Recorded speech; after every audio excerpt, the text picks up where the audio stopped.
উফ, কি রোদ! উফ, কি রোদ!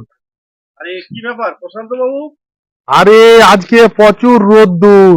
আপনি কি খবরটা শোনেননি? 150 বছরের ইতিহাসে এই বাংলায় প্রথম পশ্চিম মেদিনীপুরে আজকে টেম্পারেচার 45 ডিগ্রি।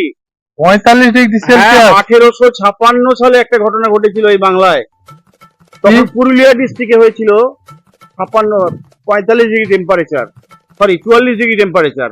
আজকে পশ্চিম মেদিনীপুরে এখন টেম্পারেচার, এই মলিঘাটিতে টেম্পারেচার দেখাচ্ছে 45 ডিগ্রি।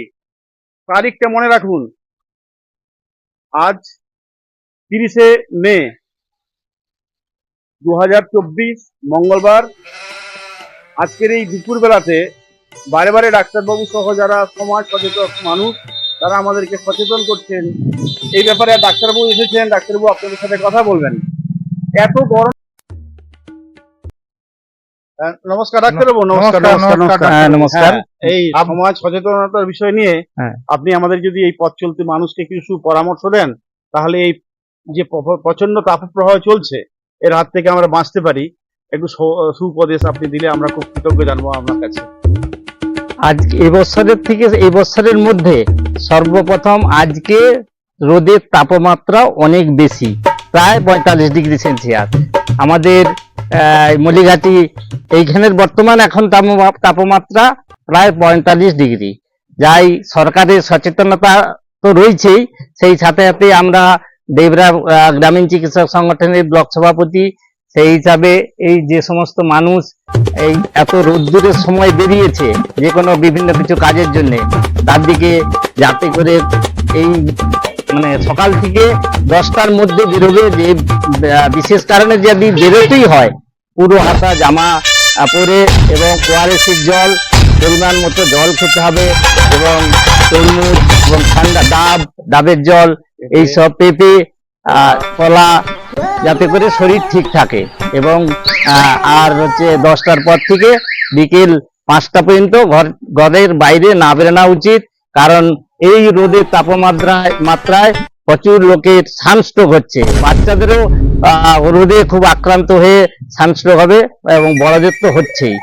যাতে করে মানুষ এই দাবাদাহার মধ্যে রোদের মধ্যে না বেরোয়, সেইটাই আমাদের ডাক্তারদের সচেতনতা। এই জন্যই আজ একটা সচেতনতা শিবির এবং আওয়ারনেস প্রোগ্রাম আমরা এই মলিঘাটি মহেশপুর চকে করছি। আমার সাথে সঙ্গী কৃষ্ণবাবু আছেন, আমাদের অধীরবাবু আছে, এবং পথচারী আরো অনেক বন্ধু রয়েছে। সবাই মিলে আমরা এই প্রতিজ্ঞা পালন করব, সরকারের সঙ্গে আমরা সামিল হব, যাতে করে ওনারাও যেহেতু রোদ্দুরিতে বেরাতে বারণ করেছে, আমরাও আমার ডাক্তারের পক্ষ থেকে সবাইকে সচেতন করব বা অনুরোধ করব যাতে বিশেষ কোনো কাজ ছাড়া না আপনারা রোদে বেরোন। এই বলেই আমি আর এখানে আমার আলোচনা শেষ করছি। আমার নাম ডাক্তার বনমালী বেরা, বাড়ি জয়কৃষ্ণপুর, দেবরা, পশ্চিম মেদিনীপুর। আপনাকে অসংখ্য ধন্যবাদ। ধন্যবাদ ডাক্তারবাবু, আমাদেরকে সচেতনতা করলেন। আমরা ডাক্তারবাবুকে কৃতজ্ঞতা জানাচ্ছি, ধন্যবাদ জানাচ্ছি। উনি সবসময়তেই মানুষের পাশে থাকেন, মানুষের যাতে ভালো হয় সেরকমই একটা প্রতিজ্ঞা নিয়ে, ব্রত নিয়ে উনি গ্রাম বাংলার বিভিন্ন প্রান্তে ছুটে যান। যদি কারো রক্তের দরকার হয় উনি সবার আগে ছুটে আসেন, যে কোনো হসপিটাল। এমনকি আমাদের দেখা গেছে আমরা পশ্চিমবঙ্গ ছাড়াও যদি বাইরের কোনো স্টেটেও রক্তের দরকার হয় উনি চেষ্টা করেন, কিন্তু সেটা সবসময় পারেন না। কিন্তু পশ্চিমবঙ্গের মধ্যে যে কোনো প্রান্তে যদি রক্তের দরকার হয় আপনারা এই ডক্টর বনমালী বেরার সঙ্গে যোগাযোগ করবেন, উনি তড়িৎদম রক্তের ব্যবস্থা উনি করে দেন। আমরা দেখেছি, বহু ক্ষেত্রে দেখেছি, কলকাতার বিভিন্ন প্রান্তে উনি কিন্তু গেছেন, রক্ত নিয়ে তাদেরকে রোগীদের পাশে থেকেছেন। এবং আজকের এই প্রখর তাপে প্রায় 45 ডিগ্রি টেম্পারেচার ডাক্তারবাবু আমাদেরকে বললেন এখনই, সেই তাপের মধ্যেও তিনি চেম্বার ছেড়ে, এত ব্যস্ত মানুষ, আজ এই মলিঘাটি চৌরাস্তায় উনি একটা সচেতনতা শিবিরের আয়োজন রেখেছেন। সেই সচেতনতা শিবিরের একটাই লক্ষ্য, যাতে মানুষ ভালো থাকে, সুস্থ থাকেন, সবার মঙ্গল কামনা করেন। তাই আমাদের পক্ষ থেকে এই ডাক্তারবাবুকে সশ্রদ্ধ প্রণাম নমস্কার জানাচ্ছি। অসংখ্য ধন্যবাদ। ধন্যবাদ ডাক্তারবাবু, নমস্কার। যারা এই আজকে স্পটে উপস্থিত আছেন সবাইকে আমার পক্ষ থেকে অশেষ ধন্যবাদ। হ্যাঁ, আর রোদে বেরাবেন না, একটু বিশেষ কোনো কাজ ছাড়া, প্রয়োজন ছাড়া কম সময় কম রোদের মধ্যে আপনারা কাজগুলো করার জন্য চেষ্টা করবেন। এই বলেই আমার এখানে আলোচনা শেষ করছি। ধন্যবাদ, ডাক্তারবাবু। নমস্কার। ধন্যবাদ ডাক্তারবাবু। নমস্কার নমস্কার ডাক্তারবাবু, আমরা এমন দুজনকে পেয়েছি সত্যি যাদের জীবন বা তাদের যে জীবন যন্ত্রণার ইতিহাস আমাদের ভীষণ ব্যথিত করে। এই দুই ভাই আমার আছেন, দাদা রয়েছেন, শ্রদ্ধেয় দাদা, মলিঘাটি বালিচক, তারা গাড়ির কাজ করেন, গাড়ির স্টাফ। ভাবুন যে পরামর্শ আপনি একটু আগে দিয়েছিলেন আমাদেরকে যে বাড়িতে 10টার পরে বেরোবেন না। ভাবুন এই 45 ডিগ্রি টেম্পারেচার, বাইরে ভেতরে থাকা যাচ্ছে না ঘরের মধ্যে, ওনাদেরকে গাড়িতে থাকতে হচ্ছে, গাড়ি চালাতে হচ্ছে, গাড়ি পাবলিক কন্ট্রোল করতে হচ্ছে, গাড়ির পয়সা আদায় করতে হচ্ছে, এর মধ্যেও মাথা ঠান্ডা রেখে এদেরকে চলতে হয়। আমার অনুরোধ সমস্ত প্যাসেঞ্জারের কাছে, দয়া করে আপনারা মাথা গরম কেউ করবেন না, এই ভাইদের কাছে বারবার ছুটাবেন না, একবার ভাড়া চাইলে দিয়ে দেবেন। আর ড্রাইভার সেও তো মানুষ, বলুন, বাইরে এরকম গরম, তার সাথে ইঞ্জিনের এত বড় গরম, তার মাঝেও আমাদের যাত্রীদেরকে বিভিন্ন প্রান্তে ওনারা পৌঁছে দিচ্ছেন, এই যে সেবামূলক কাজ করছেন, সেই সম্পর্কে আমি এদেরকে বলার জন্য অনুরোধ রাখছি। ভাই আপনার নাম? মাতা চক্রবর্তী। আপনি এরপর আমি আমাদের এই ড্রাইভার দাদার সঙ্গে কথা বলছি। নমস্কার, আপনার নাম কি দাদা? আমার নাম বিশ্বনাথ কামানিক। প্রচন্ড গরম, এত গরমে গরম পায়ে হাতে জল ঢেলে গাড়ি চালাতে হচ্ছে। কি কষ্ট। হ্যাঁ, হ্যাঁ, গাড়ি মোটে চালানো যাচ্ছে আমরা না। পরিষেবা এত- দিয়ে যাচ্ছি, মানে আমাদের কেবলমাত্র আমাদের মানে তাগিদে জীবন জীবিকার টাকাদের জন্যই আমরা দিকে যেতে হয়, বাধ্যতামূলক আমরা পরিষেবা দিয়েই যাবো, পরিষেবা দিয়েই যাচ্ছি। দিয়ে যাচ্ছি এবং দিয়ে যাব যতটা পারবো। শুধু আমাদের অনুরোধ থাকবে প্যাসেঞ্জার এবং জনসাধারণের কাছে আমি বিশেষভাবে অনুরোধ করতে চাই, যার যে টাকা আছে সেটা নিশ্চয়ই করবে, কিন্তু আপনাদের কাছে বিশেষভাবে যখন আমরা পরিষেবা এত কষ্ট দিতে পারছি, আপনাদেরকে একটু কষ্ট করে ভাড়াটা বা কোথায় নামবেন সেইটা একটু আগে বলে দেবেন। একটু এগিয়ে যদি আপনি বলে দেন, আমরা নিশ্চয়ই সাহায্য করে যাচ্ছি, যতদিন পারবো আমরা সাহায্য করবো এবং যতটা পারবো আমরা আপনাদের জন্যই কি করবো, পরিষেবাটা দিয়ে যাবো। এই বলে মোটামুটি আমি আমার বক্তব্য শেষ করছি। সবাইকে আমার প্রণাম, বাপ্পা টাইমে নমস্কার। আসছি, ভালো থাকুন। হ্যাঁ, মলিঘাটি বালিচক সেনাপতিতে আমি ডিউটি করি, হেল্পারি।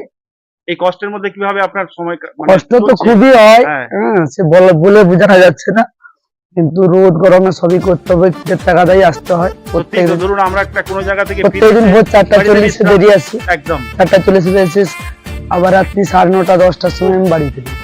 তখন আর শরীরে কোনো ডিউটি বজায় করতে দানাদার মতো ডিউটি ব্যাপার বাজার থাকে করতে না। হচ্ছে। সত্যিই, খুব কষ্টের। হ্যাঁ। আপনারা ঈশ্বরের কাছে আপনাদের সুস্থতা কামনা করি, এই বলে আমরা আপনারা খুব বক্তব্য ভালো শেষ করছি। থাকুন, আপনাদের ভালো, আমাদের সেক্ষেত্রে আমাদেরও ভালো থাকা, আপনাদেরকে নিয়ে আমরা ভালো থাকতে চাইছি। এই ব্যাপারে ডাক্তারবাবু আপনাদেরকে কিছু কথা বলবেন। কিছু করে বলার নাই, রোদের সময় হ্যাঁ হ্যাঁ জল একটু বেশি করে খাবেন, হ্যাঁ নির্দিষ্ট পুরো হাতা টাইমে, হ্যাঁ পুরো হাতা জামা, মুখে একটু চাপা টাপা দিয়ে যাতে করে রোদের তাপপ্রবাহটা কম লাগে সেটা সচেতন থাকবেন। হ্যাঁ চশমা হ্যাঁ রঙিন চশমা, ডাবটাও খাবেন, হ্যাঁ জল খাবেন বেশি করে, ঠান্ডা জল রাখবেন। হ্যাঁ বাচ্চা টাচ্চা অনেক অনেক নমস্কার ডাক্তারবাবু। আমাদেরও সময় খুব সীমিত, আমাদেরকে পরিষেবা তো দিতেই হবে জানেন। হুম। আসছি, নমস্কার। হ্যাঁ ঠিক আছে ঠিক আছে, ভালো থাকুন। হ্যাঁ নমস্কার। ডাক্তারবাবু, আচ্ছা কোথায় বাড়ি? হরিনানপুর। আচ্ছা, আপনি কি টোটো চালিয়েই আপনার জীবন জীবিকা, তাই তো? আমার এইটাই। আচ্ছা, কটার থেকে টোটো নিয়ে বেড়ান? ভোর 6টা, কটার থেকে বেড়ান? কটায় তো আপনার টোটো নিয়ে বাড়ি ফেরেন?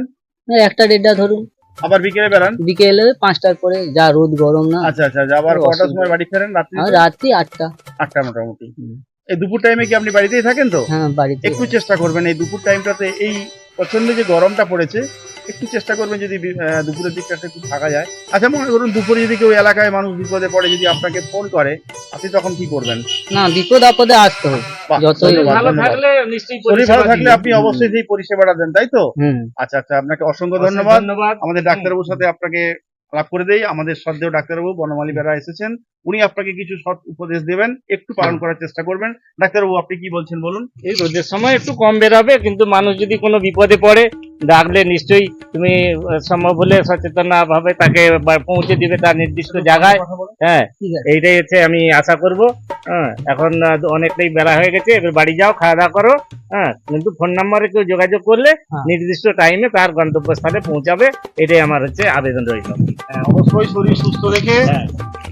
পরিবারকে বাঁচিয়ে রেখে, পরিবার ভালো থাকবে আপনাদের ভালো থাকা নিয়ে। তাই আপনারা ভালো থাকুন, পরিবার সুস্থ থাকুক। আপনারা আমাদের প্রাণের বন্ধু, আপনাদের সুস্থতা আমরা একান্তভাবে কামনা করি। আজকে এই ডাক্তারবাবু তার সেই সচেতনতামূলক কথাবার্তা বলার জন্য আমাদের পক্ষ থেকে ডাক্তারবাবুকে শ্রদ্ধা, নমস্কার, প্রণাম জানাচ্ছি। ধন্যবাদ, নমস্কার।